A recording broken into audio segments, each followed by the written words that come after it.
judges too.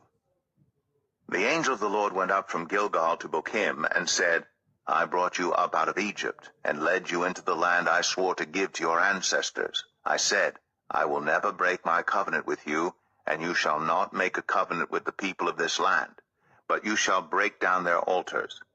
Yet you have disobeyed me. Why have you done this? And I have also said, I will not drive them out before you. They will become traps for you, and their gods will become snares to you. When the angel of the Lord had spoken these things to all the Israelites, the people wept aloud, and they called that place Bochim. There they offered sacrifices to the Lord. After Joshua had dismissed the Israelites, they went to take possession of the land, each to their own inheritance. The people served the Lord throughout the lifetime of Joshua and of the elders who outlived him, and who had seen all the great things the Lord had done for Israel.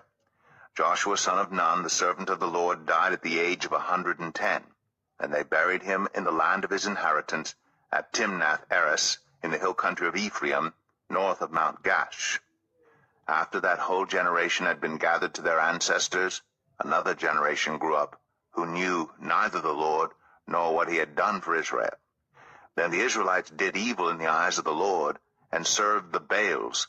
They forsook the Lord, the God of their ancestors, who had brought them out of Egypt. They followed and worshipped various gods of the peoples around them. They aroused the Lord's anger, because they forsook him and served Baal and the Ashtoreths. In his anger against Israel, the Lord gave them into the hands of raiders who plundered them. He sold them into the hands of their enemies all around, whom they were no longer able to resist. Whenever Israel went out to fight, the hand of the Lord was against them to defeat them, just as he had sworn to them. They were in great distress. Then the Lord raised up judges, who saved them out of the hands of these raiders. Yet they would not listen to their judges, but prostituted themselves to other gods and worshipped them.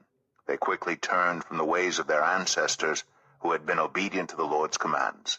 Whenever the Lord raised up a judge for them, he was with the judge and saved them out of the hands of their enemies as long as the judge lived. For the Lord relented because of their groaning under those who oppressed and afflicted them. But when the judge died, the people returned to ways even more corrupt than those of their ancestors, following other gods and serving and worshiping them. They refused to give up their evil practices and stubborn ways. Therefore the Lord was very angry with Israel and said, because this nation has violated the covenant I ordained for their ancestors and has not listened to me, I will no longer drive out before them any of the nations Joshua left when he died. I will use them to test Israel and see whether they will keep the way of the Lord and walk in it as their ancestors did. The Lord had allowed those nations to remain. He did not drive them out at once by giving them into the hands of Joshua.